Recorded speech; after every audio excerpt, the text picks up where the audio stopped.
네, 여보세요? 네, 네, 안녕하세요. 한신기계인데요. 네. 8,000원에 매수했고 10%인데요. 네, 8,000원에 10%. 예, 예. 언제 들어가신 걸까요? 얼마 안 됐어요. 네, 알겠습니다. 그러면 목표가가 궁금하실까요?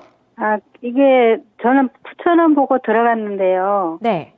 목표가 9,000원 보고 들어갔는데 단기간에 갈 수 있는지 없는지.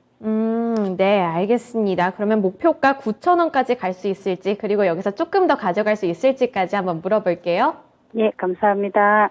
네, 전문가님, 한신기계 오늘도 잘 가고 있고요. 9,000원까지 바라보고 계신다고 하는데 9,000원까지 단기 목표가로 설정해도 괜찮을지, 그리고 그 이상으로 갈 수 있을지도 함께 짚어주세요. 네, 한신기계 최근에 질문을 한번 받았었습니다. 이름도 안 잊어본데, 러브수기? 유튜브 열혈 시청자신 것 같은데, 한번 질문을 받아서 상담을 해드렸는데, 여기에 이제 원전 테마로 엮였더라고요. 이제 공기 압축기 쪽을 만드는 쪽인데, 내용을 좀 뜯어보니까, 스크루형에 관해서 전기종에 관해서 만들고 있고, 이게 원자력 발전소에 들어간다고 합니다. 이 원자력 발전소에 이제 공기 압축기를 아마 좀 필요로 하는가 봐요. 그러면서 이제 테마로 좀 엮였는데, 우선 우리가 실적은 볼 필요가 없는 것 같습니다. 원전 테마가 얼마나 더 부각될 수 있나 이 부분이기 때문에, 그래도 작년에 영업이익 10% 정도는 썼으니까 기업이 그래도 나쁘진 않고요. 부채 비율도 그렇게 높지 않기 때문에 자본 잠식의 우려는 없다 정리를 해드리고요. 시청자님이 지금 9,000원으로 목표가를 잡은 것은 차트 모습 보시면 월봉 모습이 나오고 계신데, 아마 8월 달에 찍었던 종가 기준으로 설정을 좀 하신 것 같아요. 저는 이렇게 말씀드려야 될 것 같습니다. 단기간에 9,000원에 도달할 수 있느냐, 이건 잘 모르겠습니다. 아까 이제 신재생 파트를 말씀드렸는데, 원전은 지금 신재생의 일부분이라고 말씀을 좀 드려야 될 것 같습니다. 단지 정책적 테마를 타고 있다. 물론 다른 부분도 정책적 요소를 타고는 있습니다만은 조금 더 원전은 강하게 정책적 테마가 좀 부각되고 있겠죠. 최근에 이제 이슈들을 좀 정리해보면 폴란드 수주권들 이 부분은 좀 아쉽게 미국으로 돌아가는 바람에 주가 하락이 있었고, 어제 뉴스를 좀 보게 되면 또 루마니아하고 무슨 협력 소식이 좀 전해지고, 약간 동유럽은 가져가는 느낌인 것 같아요, 한국이. 이렇게 봤을 때 첫 번째, 원전에 대한 테마가 늘 말씀드리지만 쉽사리 식을 것 같지는 않습니다.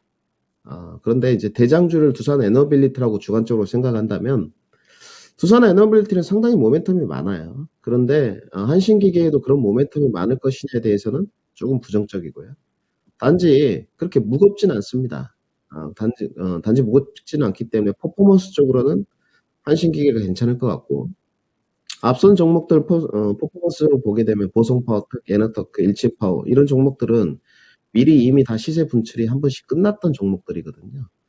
바닥권에서 이제 올라오고 있는 종목이 어느 종목이 가장 빠르냐라고 좀 생각을 해봤을 때, 저는 예전에 실적이 괜찮은 종목 일진파워를 말씀드렸는데, 일진파워는 아직 올라오는 느낌이 없는데 한신기계는 좀 다른 것 같습니다. 그러면 주가가 지금부터 조금 더 오를 수 있을 것이냐를 기계를 시켜봐야 될 것 같은데, 그 부분은 가능한 것 같습니다. 이제 투자 기간에 대해서 여쭤보셨는데, 투자 기간에 대해서 원전 부분은 뉴스플로우를 확실히 타줘야 될 것 같아요. 어제 뉴스플로우가 좀 나왔을 때 단기 반등세가 나왔고, 오늘도 지금 강한 모습인 걸 보면 추세는 조금 더 우상향 될 것 같습니다. 지난번에 제가 상담을 받았을 때는 폴란드 수주권이 약간 실패로 돌아가면서 약간 지금 구간이죠. 한 8,000원대, 8,500원대 탈출 전략을 세워드렸는데, 지금은 좀 상황이 바뀐 것 같습니다. 오늘이 가장 중요할 것 같고요. 그 다음에 이 길이 중요할 것 같습니다. 그 이유인 즉슨 오늘 고점이 8,430원입니다. 지난번에 고점이 11월 1일 날 8,440원이거든요. 내일 만약에 고점 돌파가 강하게 이루어지지 않으면 주가는 상승 동력을 잃을 공산이 좀 큽니다. 그러니까 이 부분은 약간 운칠기삼이라고 운이 좀 따라줘야 되는데, 여기서 이제 뉴스플로우를 한 방 맞아주면 호재성으로 주가는 충분히 9,000원 이상 갈 수 있습니다. 기술적인 타점이 9,000원이 다음 라인이 아니고요. 8,600원을 넘어가게 되면 다음 라인은 9,300원에서 400원입니다. 매물대 소화를 이제 한 방에 소화시킬 수 있는 강력한 모멘텀 뉴스플로우가 나와주느냐 이 문제인 것 같은데 제가 봤을 때 지금 중간 선거도 엎치락뒤치락 하고 있는데 공화당이 승리한다고 한들 이 신재생 테마나 정책적 테마의 원전이 쉽게 꺼지진 않습니다. 그래서 보유 의견을 좀 드리는 게 좋을 것 같고요. 과연 이제 이 부분에 관해서 매매 관점으로 접근해서 손절로 대응을 할 것이냐 아니면 손절매 없이 원전 테마가 계속 부각되는 동안에 끌고 갈 것이냐 이 두 부분을 결정하셔야 될 것 같거든요. 저는 지금 한신기계의 어떤 상태로 봤을 때는 손절매를 채우는 것보다는 끌고 가는 전략이 좋을 것 같습니다. 그래서 따로 손절가는 제시지 않도록 하고요.